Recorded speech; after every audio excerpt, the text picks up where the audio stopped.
Dashcam video obtained by Lakeland News shows just how important it is for drivers to move over for law enforcement.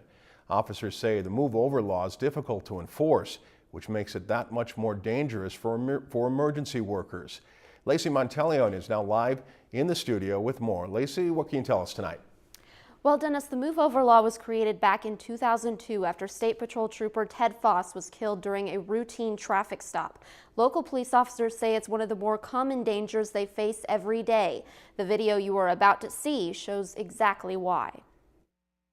What was just a routine traffic stop for Ben Moody soon became anything but routine.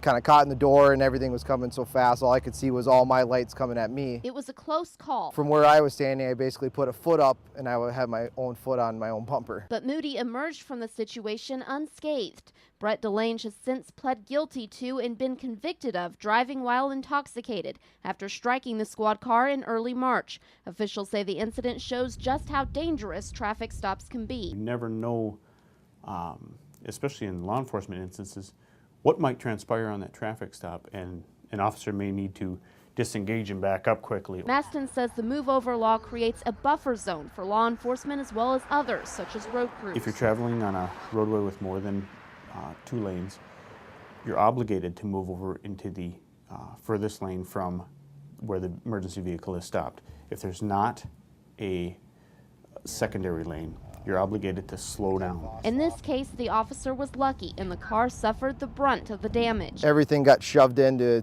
maybe a good foot and a half on the trunk.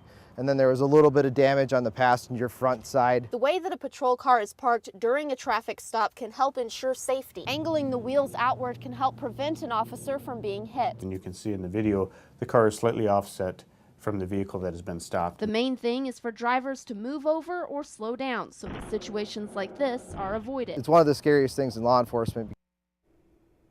Now, violating the move-over law in Minnesota is a misdemeanor, which can come with a fine of up to $1,000 and 90 days in jail. Dennis.